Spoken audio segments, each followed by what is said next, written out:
মার্কিন ক্ষেপণাস্ত্র দিয়ে রাশিয়ায় ইউক্রেনের হামলা, নিহত ৫। ইয়েমেনে এবার মার্কিন বাহিনীর অতর্কিত হামলা। পাকিস্তানে সন্ত্রাসী হামলায় নিহত ১৬ সেনা।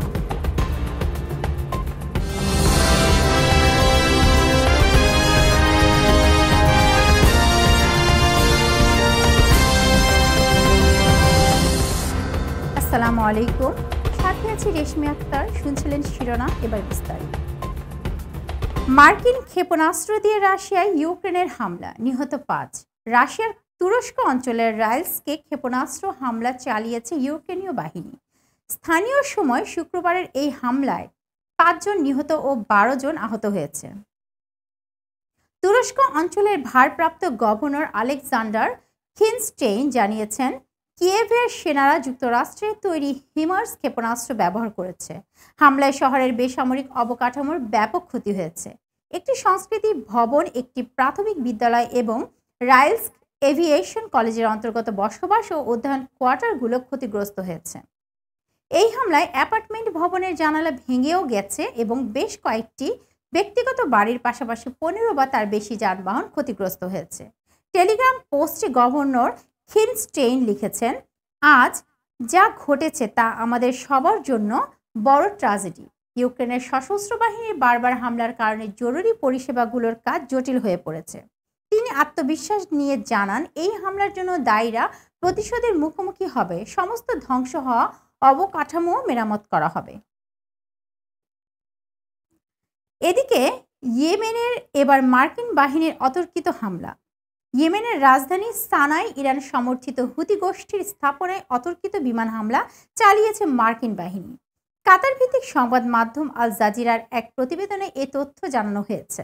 মার্কিন সেন্ট্রাল কমান্ডো সেন্টকম শনিবার জানিয়েছে, হুতিদের অভিযান চিহ্নিত এবং ব্যাহত করার লক্ষ্যে এই হামলা চালানো হয়েছে। এর আগে সেন্টকমের পক্ষ থেকে বলা হয়েছে, লোহিত সাগর বাব আল মানদেবে এবং এডেন উপসাগরের জাহাজ ও মার্কিন সেনাদের উপর হামলা চালিয়েছে হুতি। এর জবাবেই হুতিদের উপর হামলা চালানো হয়েছে। এর আগে গত বৃহস্পতিবার ইয়েমেনে হুতি গোষ্ঠীর স্থাপনা লক্ষ্য করে ব্যাপক হামলা চালায় ইসরায়েল। এতে অন্তত ৯ জন নিহত হয়েছে। এর জবাবে ইসরায়েলের কেন্দ্রে শনিবার সকালে হামলা চালিয়েছে হুতি গোষ্ঠী।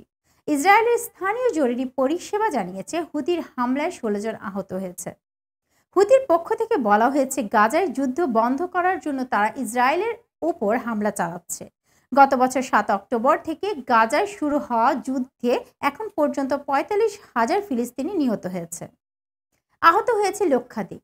সেই সঙ্গে বাস্তুচ্যুত হয়েছে লাখ লাখ ফিলিস্তিনি। লোহিত সাগরে হামলার জবাবে গত কয়েক মাস ধরে ইয়েমেনে হুতি গোষ্ঠীর ওপর যৌথ হামলা চালাচ্ছে যুক্তরাষ্ট্র ও যুক্তরাজ্য। এছাড়া মার্কিন প্রেসিডেন্ট বাইডেনের প্রশাসন হুতি গোষ্ঠীর ওপর নিষেধাজ্ঞা আরোপ করেছে। ওদিকে পাকিস্তানের সন্ত্রাসী হামলায় নিহত ১৬ সেনা। আফগান সীমান্তের নিকটে পাকিস্তানের একটি সেনা চৌকিতে সন্ত্রাসী হামলা চালিয়েছে সন্ত্রাসীরা। এতে অন্তত ১৬ জন সেনা নিহত হয়েছেন।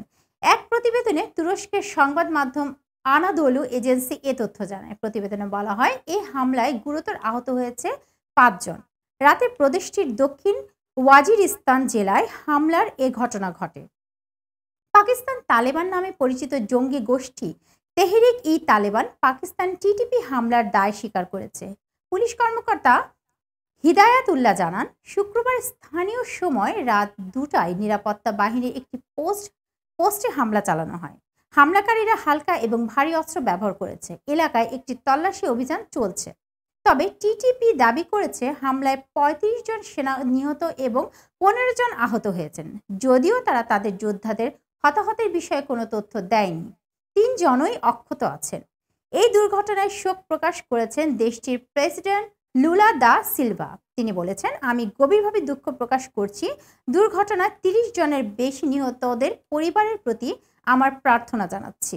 ব্রাজিলের পুলিশ জানিয়েছে, দেশটির মহাসড়কগুলোর ২০০৭ সালের পর এত বড় দুর্ঘটনা ঘটেনি।